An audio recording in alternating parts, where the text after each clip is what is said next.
కులగణనపై supreme court కీలక తీర్పిచ్చింది. కులగణనను వ్యతిరేకిస్తూ దాఖలైన పిటిషన్ను కొట్టేసింది.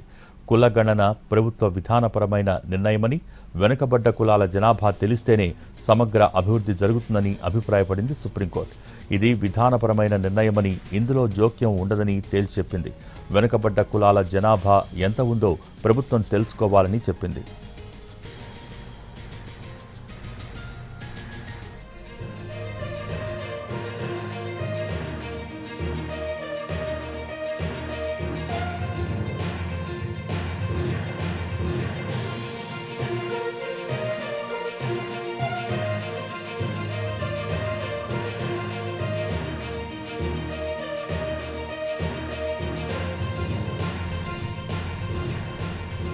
కులగణనపై సుప్రీంకోర్టు కీలక తీర్పిచ్చింది.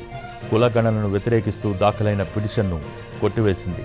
కులగణన ప్రభుత్వ విధానపరమైన నిర్ణయమని, వెనుకబడ్డ కులాల జనాభా తెలిస్తేనే సమగ్ర అభివృద్ధి జరుగుతుందని అభిప్రాయపడింది సుప్రీంకోర్టు. ఇది విధానపరమైన నిర్ణయమని, ఇందులో జోక్యం ఉండదని తేల్చి చెప్పింది. వెనుకబడ్డ కులాల జనాభా ఎంత ఉందో ప్రభుత్వం తెలుసుకోవాలని చెప్పింది.